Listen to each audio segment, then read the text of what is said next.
Hi, I'm Gareth Green, and in this video we're going to be having a little think about the style in which Brahms writes, particularly through the window of one of his Intermezzi. So we're looking at the Intermezzo Opus 118, number 2, which is in the key of A major.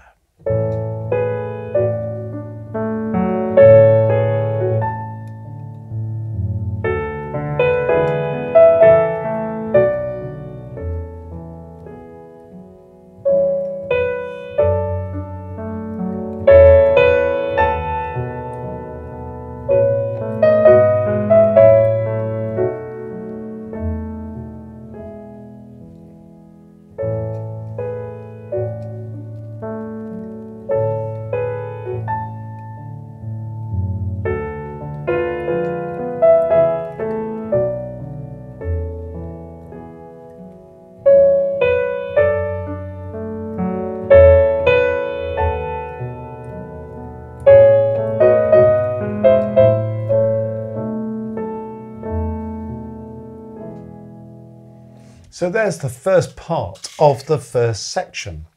Now Brahms, of course, writes in lots of different moods, characters, and writes in lots of different mediums. So we've got music for piano, but we've got chamber music, we've got symphonies, all sorts of things going on. This is obviously a very kind of reflective, tender mood in which he writes, and it's one aspect of his style. And it's so beautiful. That at one level we just want to let the music wash over us. At another level, it's interesting to try and unpack, well, what makes it so beautiful? How does it work? How does he go about making things work in terms of its linear melodic movement and in terms of its use of harmony and the use of the texture, use of the piano and so on? Well, let's see what we can discover. Well, just in that little bit we've done, you might have noticed that actually we keep repeating the same phrase. So we start with this at the beginning, ya-dee-tee, and then it comes back again there, doesn't it? And then it comes back again there. So, you know, we've just had 3 goes at that same phrase. Now, if you were to set about writing a piece and you thought, well, I know how to fill up a few bars, I'll just write the same thing 3 times, you'd probably end up with a slightly boring piece, wouldn't you? And you think, well, what's the point of just repeating the same thing 3 times?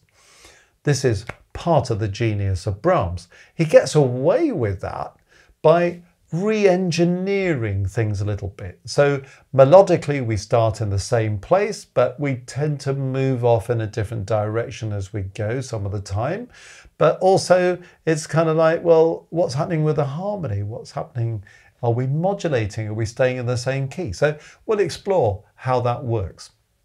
One thing I think that's very interesting about his melodic approach here as well is that, if you like, he builds the melody line out of a 3-note cell. So here's a 3-note idea.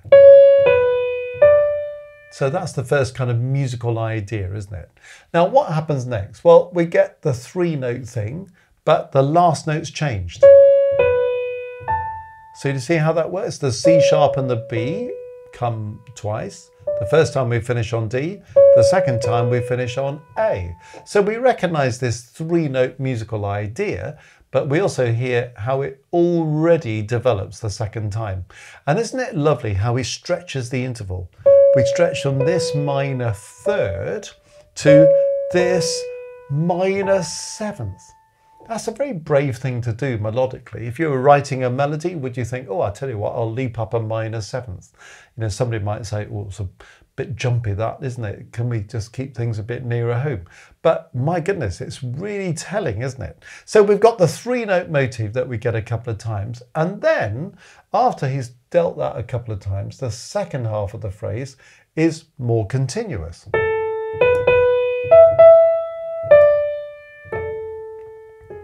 So there's a lovely balance inside the phrase, isn't there?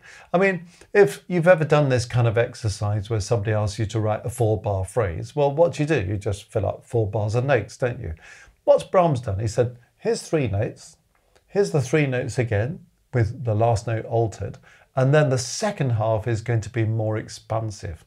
even within the second half, he's got a dotted rhythm that comes twice. So that becomes a distinctive element of the second half. And if you like, the dotted quaver, semiquaver, is a rhythmic development of the first two notes of the opening three-note cell. So we had two quavers there, two eighth notes, that have become a dotted quaver, semiquaver. Okay, so the dotted eighth note followed by a 16th note. So there's some link between them. You might also notice that melodically, the second half doesn't leap around in the same way as this seventh. So that big leap of a minor seventh is a kind of centrally positioned thing in the phrase. It draws attention to the middle of the phrase there, doesn't it? And then we're balanced by more conjunct movement either side of it.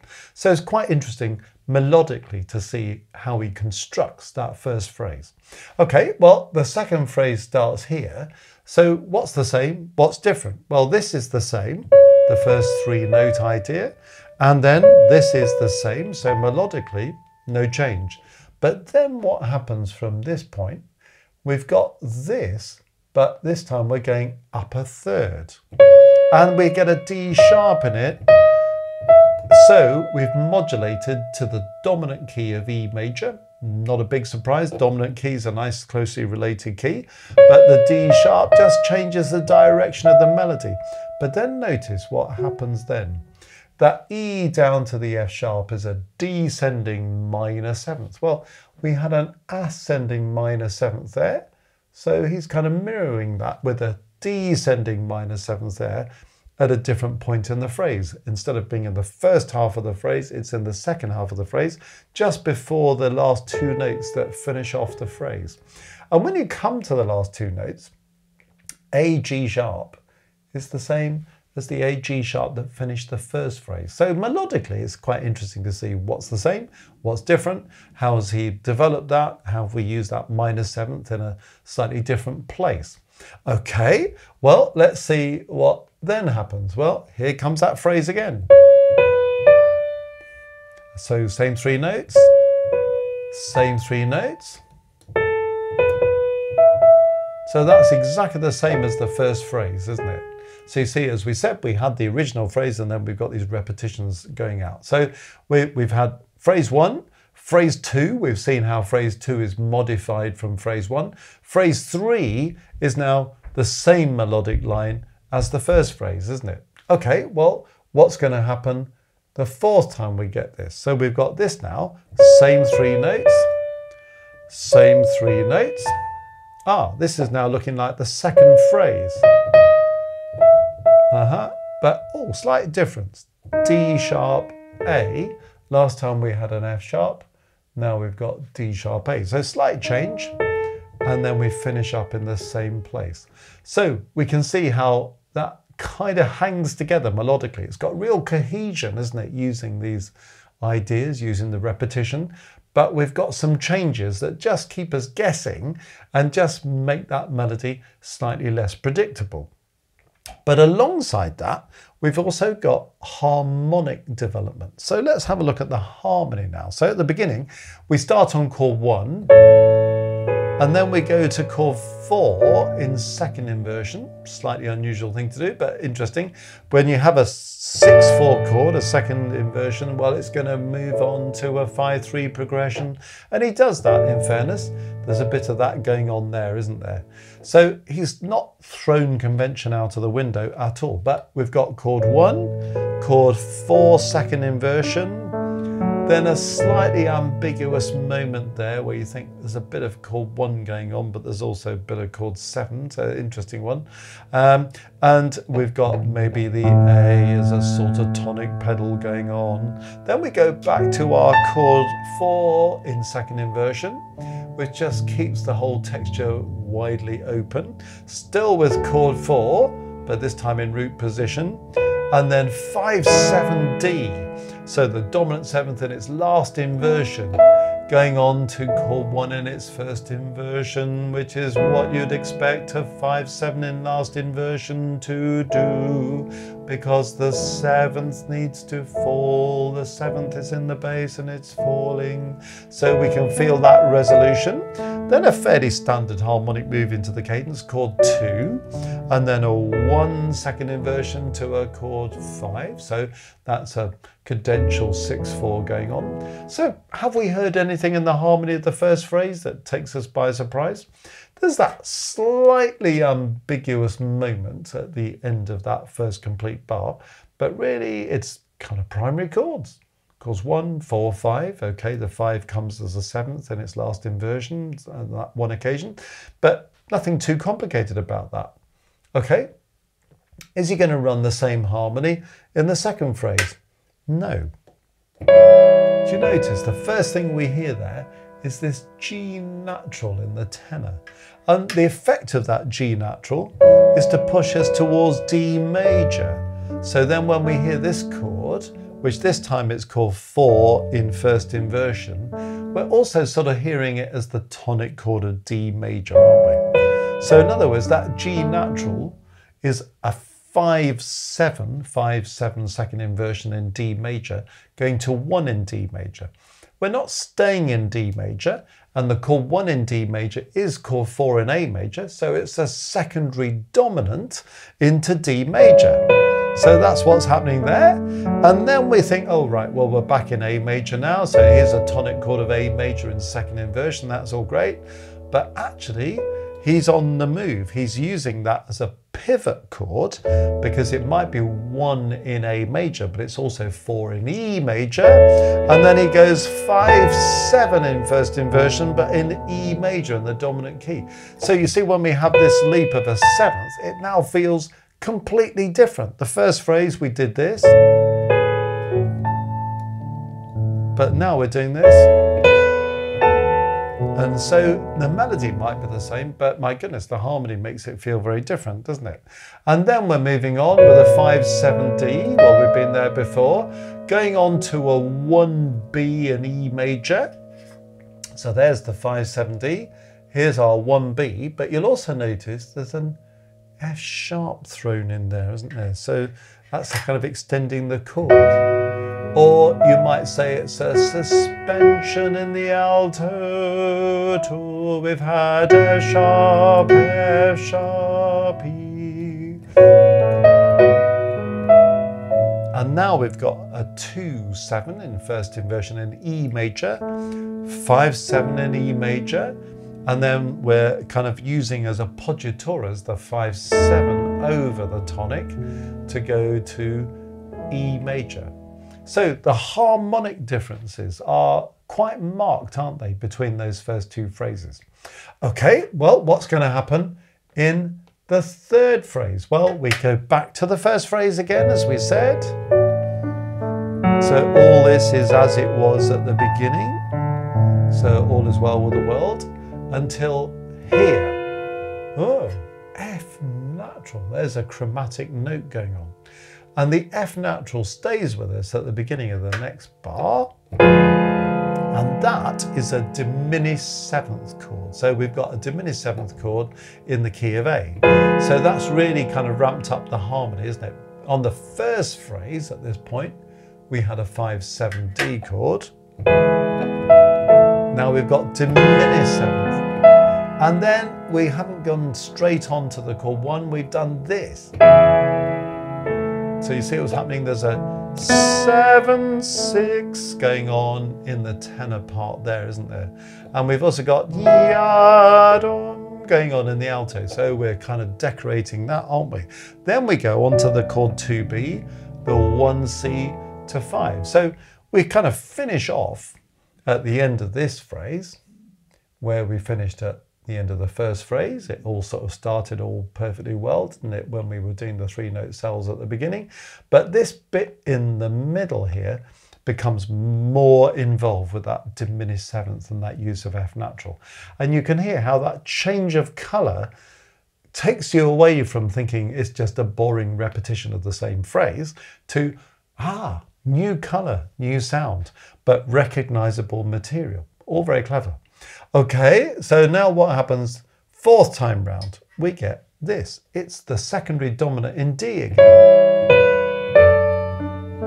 But then we're back to our A major chord. We're back to our 5/7 chord in the key of E. And we're doing this again, so we think, oh, we've been here before. This is all now sounding like what happened in the second phrase. So that's all good. But what's about to happen is a development over the previous rendition. So this time we get this, which is what we had before, that E major chord with the F sharp and the alto, but B sharp, that chromatic note, which takes us up a semitone to there. And then we've got a straightforward A major chord, then a 5/7, and then all suspended over the tonic till we get to the tonic of E major again. So do you see how clever it is? 4 phrases. We've talked about the internal composition, the 3-note cell that comes twice, followed by the second half of the phrase being more expanded. We've talked about the conjunct movement of the melodic design, and we've talked about that minor seventh being very distinctive and how that then moves around a little bit.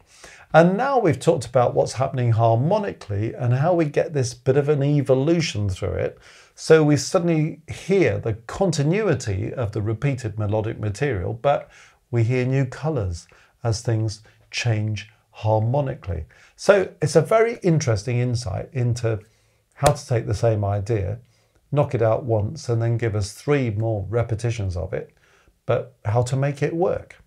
In addition to that, of course, you've got dynamics, the piano, then the pianissimo, markings like dolce, you've got hairpins, the crescendos and diminuendos, plus the sense of shape you want to give the line, a little bit of phrasing thrown in.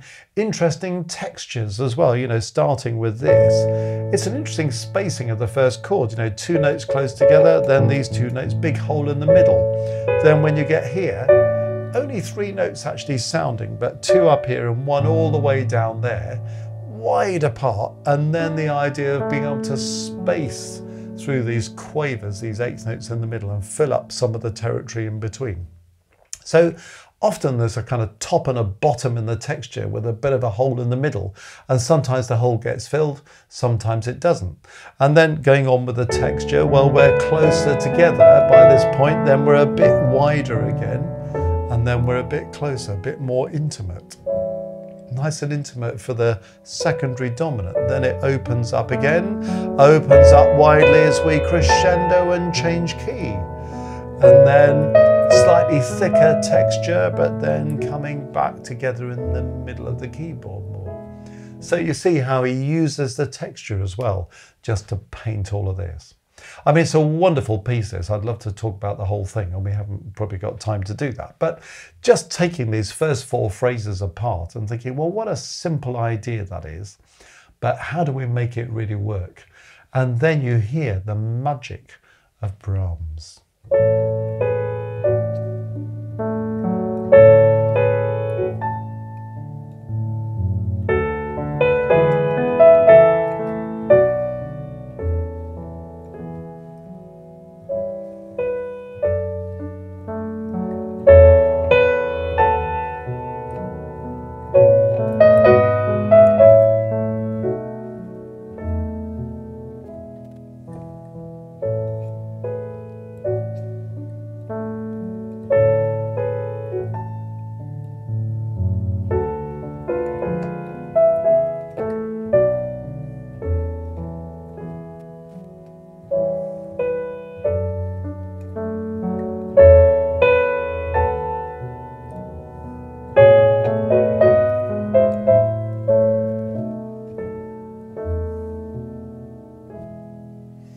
And earlier I just played on to give you a flavour of what he does next, because now he does change course. So suddenly we get a real harmonic change.